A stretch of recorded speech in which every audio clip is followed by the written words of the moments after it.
तो फाइनली ढूंढ लिया आपने। हाँ, मुझे उम्मीद थी आप ढूंढ लोगे। आज की इस वीडियो के अंदर मैं आपको बताऊंगा कक्षा 11 हिंदी अंतरा पाठ नंबर 3 टॉर्च बेचने वाले, उनके बारे में आज आपको ये पाठ है। तो कहानी आसान है, बहुत मजा आएगा कहानी जान के। चलो शुरू करते हैं। मैं हूं अजय और आप देख रहे हैं CCL क्लास। एक चीज़ बता देता हूं वीडियो के स्टार्टिंग में ही कि आपको जो है इस पाठ का सार, नोट्स, मतलब नोट्स ही बोल सकते हैं उसको। उसके अलावा जो है आपको अभ्यास के प्रश्न उत्तर, महत्वपूर्ण प्रश्न उत्तर, MCQ, ये सारी चीज़ें लिखी हुई मिलेंगी। तो डिस्क्रिप्शन में इन चीज़ों का लिंक जरूर से चेक कर लेना और साथ में वीडियोस भी मिलेंगी, तो उनको प्लेलिस्ट के थ्रू आप देख सकते हो। चलो अब कहानी शुरू करते हैं। कहानी है एक टॉर्च बेचने वाले की और उस टॉर्च का नाम है सूरज छाप टॉर्च। इसके लेखक है हरिशंकर परसाई। बहुत ही प्रसिद्ध लेखक रहे हैं ये अपने टाइम के। अच्छी कविताएं लिखी हैं, अच्छी कहानियां भी इन्होंने लिखी है, मतलब कहानियां ये लिखी है हरिशंकर परसाई ने। फिलहाल हमारे पास ये कहानी है, देखो इसकी जो है बताते हैं, थोड़ा सा बता देता हूँ। ज़्यादा बताने की मुझे ज़रूरत नहीं पड़नी चाहिए, चाहो तो जीवन परीक्षा पढ़ सकते हो। इनका जन्म हुआ जमानी गांव, जिला होशंगाबाद, मध्य प्रदेश में, और इनका जो जीवन काल है वो है 1922 से 1995। क्या नाम है, मतलब काल क्या है, समय क्या है, 1922 से 1995। अब ये चीज़ जाननी बहुत ज़रूरी होती है हमारे लिए, क्योंकि ये जो है हमें आइडिया देती है किस टाइम पे कहानी लिखी गई। क्या देती है आइडिया, किस टाइम पे कहानी लिखी गई है। अब यहाँ पे इन्होंने बहुत सारी कहानियाँ लिखी है और ये भी जो है संपादन भी किया पत्रिकाओं में इन्होंने भाग लिया था, मतलब लिखते विखते थे उसके लिए। तो बहुत सारी चीज़ों में ये काम कर चुके हैं, अपना एक्सपीरियंस अच्छा खासा इनको। अब यहाँ पे जो कहानी है वो है, यहाँ पे लेखक अपनी कहानी बता रहा है, ये लेखक जो है हरिशंकर परसाई।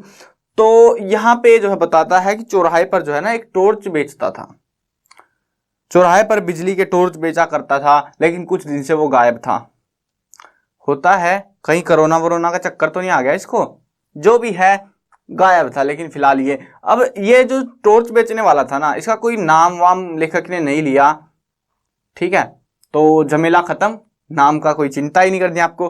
अब ये जो टॉर्च बेचने वाला था, इसको गए हुए कुछ दिन हो गए थे और उसके बाद एक दिन ये वापिस आता है उसी चौराहे पर, मुझसे मिलता है, मुझसे नहीं मतलब लेखक से मिलता है, हरिशंकर परसाई से मिलता है, और सवाल जवाब होते हैं आपस में कि भाई साहब तुम अब टॉर्च नहीं बेचते। अब उसका जो चेहरा था, देख पहले जो चेहरा रहता था उससे बदला बदला सा लग रहा था। एक तो उसने दाढ़ी बढ़ा ली थी, ठीक है, उसके बाद में जो है वो थोड़ा सा अजीब सा दिखाई पड़ रहा था वो। और जब मैंने उससे पूछा कि तुम टॉर्च नहीं बेचते क्या अभी, तो बोला मैंने ये काम बंद कर दिया, मैं अब टॉर्च नहीं बेचने वाला। और फिर पूछता है कि दाढ़ी क्यों बढ़ाई फिर तुमने, फिर ऐसे जवाब नहीं दिया ऐसे। तो क्या समझो इस चीज से आप, ठीक है। तो मतलब जवाब मिला नहीं, लेखक को इस चीज से संतुष्ट नहीं हुआ। उसके बाद में बोलता है वो कि मैंने जो है ना अब बाहरी टॉर्च बेचनी बंद कर दिया, मैं अब आत्मा की टॉर्च, ठीक है, आत्मा के भीतर जो है मैंने टॉर्च जला ली है। जो टॉर्च पहले बेचा करता था अब वो बेचनी मैंने बंद कर दिया। वो बार बार मतलब ये कोशिश कर रहा है वो जानने की कि आखिरकार इसने टॉर्च बेचनी बंद क्यों कर दी। फिर उससे बार बार सवाल पूछे जा रहे हैं कि क्या हो गया, कुछ पंगा हो गया, किसी ने कंप्लेंट कर दी, मतलब होता है ना आमतौर पे, किसी ने पीट दिया, ये अलग अलग टाइप के वो सवाल पूछता है। और फिर बोलता है ये मेरी सीक्रेट बात है, मैं किसी से नहीं बताने वाला, ठीक है। लेकिन आज आखिरी दिन है मेरा, मैं मतलब यहाँ से जा रहा हूँ, तो चल तेरे को बता देता हूँ, कुछ बात कोई दिक्कत की बात नहीं है, मैं बता देता हूँ, कहानी सुनाता हूँ। चलो कहानी सुनते हैं। कहानी है 5 साल पुरानी। हम 2 दोस्त हुआ करते थे और दोनों दोस्तों के अंदर जो है बहुत प्यार था। हमने एक चीज को पाने की कोशिश की, वो था पैसा। ओए होए होए, पैसा मिल गया। लेकिन ये पैसा ऐसे नहीं मिलने वाला था। क्या हुआ कि जो ये पैसा, जिसको पैसे का पेड़ जो हम उखाड़ने की कोशिश कर रहे थे उसको उखाड़ नहीं पाए, असमर्थ हो गए, असफल हो गए, यानी हमारे पास पैसे नहीं थे। हमने डिसाइड किया, हम 2 दोस्त थे, पहले तो डिसाइड, दूसरा दोस्त बोला साथ साथ चलते हैं, काम करते हैं, लेकिन ऐसा नहीं हुआ। मैंने जितनी किताबें पढ़ी थी, जहां भी और कहीं सुना था, बोलते हैं कि अगर 2 दोस्त हो तो एक उधर वाली साइड चल, एक उधर वाली साइड, और फिर पता लगेगा कौन अमीर बनता है, किसके पास ज्यादा पैसा आता है, किसकी किस्मत अच्छी है। हमने वही किया। मैं उधर चला गया, मतलब इधर वाली साइड जहां ये रह रहे थे हरिशंकर प्रसाद, और मेरा दोस्त जो है दूसरी दिशा में चला गया, काम की तलाश में, पैसे की तलाश में कि पैसा कैसे मिलेगा। चलो भाई, ठीक थी बात। मैंने बहुत टॉर्चें बेची लोगों को झूठ बोल बोल के। अब यहाँ पे कुछ लाइनें हैं जो कि मजेदार है, सो मैं उनका मजा किरकिरा नहीं करना चाहता, मतलब कहानी ठीक है, अपनी जगह है। तो ये जो टॉर्च बेचने वाला था ना, फिलहाल जो हरिशंकर प्रसाद को कहानी बता रहा था, तो बताता है मैं टॉर्च जब बेचा करता था, मैं क्या बोलता था, आजकल सब जगह अंधेरा छाया हुआ है, रातें बेहद काली होती हैं, अपना ही हाथ हमें नहीं सूझता, आदमी को रास्ता भी नहीं दिखता, वह भटक जाता है अपने रास्ते से, उसके पांव कांटों में बिंद जाते हैं, वह गिरता है और अचानक उसके घुटने लहूलुहान हो जाते हैं, उसके आसपास भयानक अंधेरा है, शेर और चीते चारों तरफ घूम रहे होते हैं, सांप जमीन पर रेंग रहे होते हैं, अंधेरा सबको निगल रहा होता है, अंधेरा घर में भी है, आदमी रात को पेशाब करने उठता है तो सांप उसके पांव में डंक मार देता है, सांप उसे डस लेता है और वो मर जाता है। दिन में ये कहानियां मतलब ऐसे डरा के सुना रहा, लोग डर जाते हैं उसकी कहानी सुन के। एक्सप्लेनेशन अब मेरे को इतनी पता है, अच्छे से एक्सप्लेन नहीं कर पाया, लेकिन ऐसी कुछ बातें बोलता वो और जिससे लोग घबरा जाते। अब फिर बाद में बोलता, भाइयों यह सही है कि अंधेरा मगर प्रकाश भी है, वही प्रकाश जो मैं आज आपको देने वाला हूं, वही प्रकाश की बात कर रहा हूं, लीजिए सूरज छाप टॉर्च को और भगाइए अंधेरे को।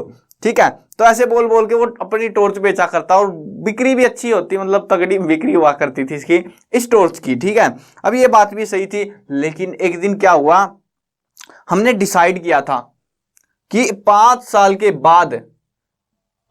के बाद हम दोनों वापस मिलेंगे जहां से हमने कहानी शुरू करी है, लेकिन ऐसा नहीं होता। क्या नहीं होता? ऐसा नहीं होता। हमने मैं तो पहुंच गया, वो दोस्त ही नहीं आया, धोखेबाज कहीं का। वही कहानी जैसे 3 इडियट्स में होता है कि एक दोस्त पहुंच जाता है, दोस्त तो नहीं था, दुश्मन था वैसे, लॉजिकली वो थोड़ा सा मतलब दोस्त दुश्मन इकट्ठा ही था, लेकिन हाँ एक नहीं पहुंचता।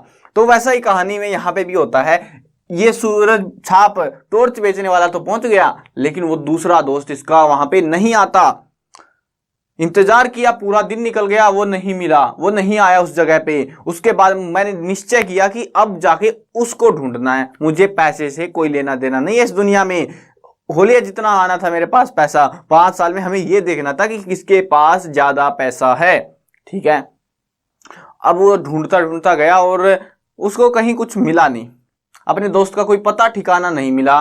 और उसके रास्ते में जाते समय ना एक बड़ी भीड़ लगी हुई थी एक जगह पे, तो वहां पे जो है साधु पुरुष, वो क्या होते हैं, प्रवचन दे रहे थे अपने, मतलब जो भी वाणी बोल रहे थे, और उनकी वाणी सुन के ये बंदा थोड़ा सा डर जाता है, हंसी छूटती है। और जिस चीज को जान के देखो वो क्या बोल रहा होता है, वो प्रवचन सुनो, उस गुरु गंभीर वाणी में प्रवचन जो सुना रहा है वो बाबा, तो उसके वचन सुनो आप एक बार।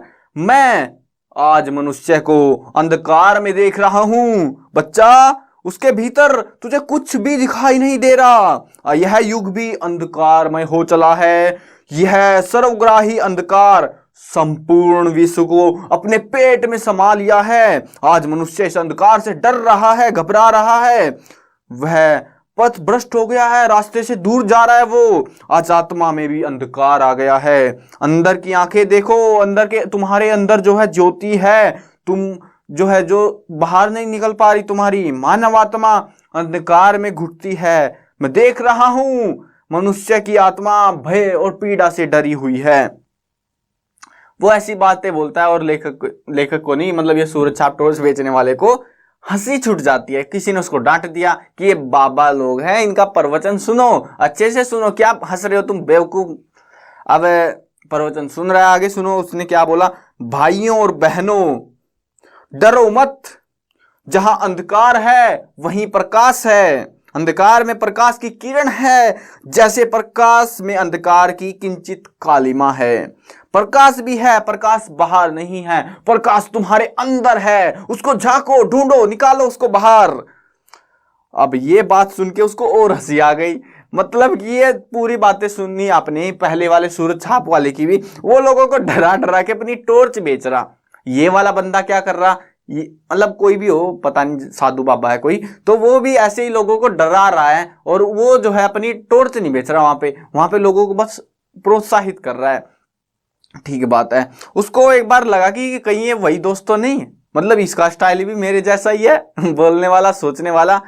तो उसके पास जाता है, वो निकल रहा होता है गाड़ी से, तो उसके पास जाता है। अब उसको पहचान में नहीं आता, उसकी बड़ी बड़ी दाढ़ी हो रखी थी ऐसे, तो पहचान में नहीं आया उसको सही से। लेकिन उस जो दूसरा जो बंदा था ना, जो बाबा था, उसने उसको पहचान लिया टॉर्च वाले को और बोला जल्दी गाड़ी में बैठ, चल। बैठ के और वो चल पड़े। अब वो पूछता है कि क्या तुम वही हो?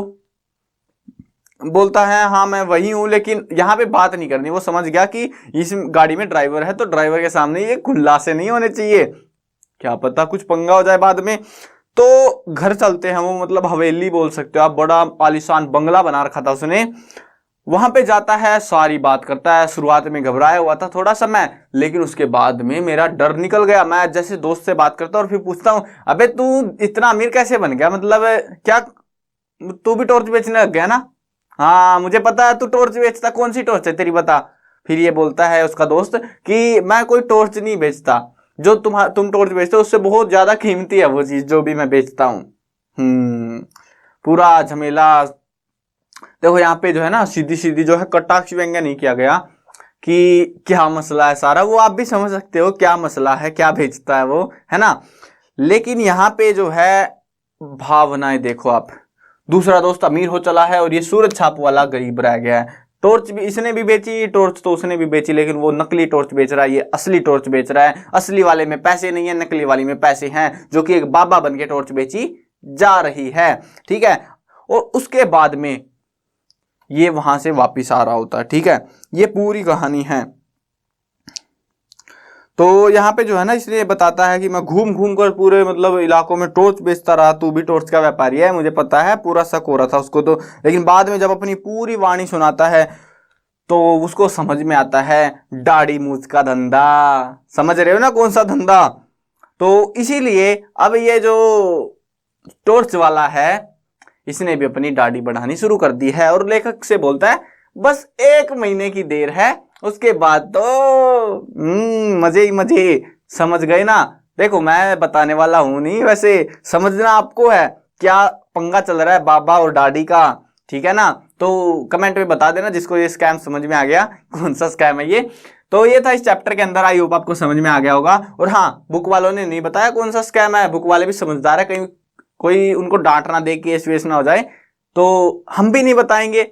आपको जरूर पता है, मुझे भी पता है, सबको पता है, कमेंट में बता सकते हैं आप। तो वीडियो एंड करते हैं। ये थी पूरी कहानी टॉर्च वाले की, और मजेदार कहानी थी, मजा आया पढ़ा के। क्या आपको कहानी सुन के मजा आया? चलो अब वीडियो खत्म करते हैं। मैं कवर करने वाला हूं क्लास 6, 7, 8, 9, 10, 11 और 12th क्लास की सभी सब्जेक्ट की वीडियोस, हिंदी मीडियम और इंग्लिश मीडियम दोनों में होने वाली है। तो सब्सक्राइब करो, साथ में घंटी दबाओ, ताकि कोई भी अपडेट मैं आपको दूं तो आपको बिल्कुल टाइम से मिल जाए।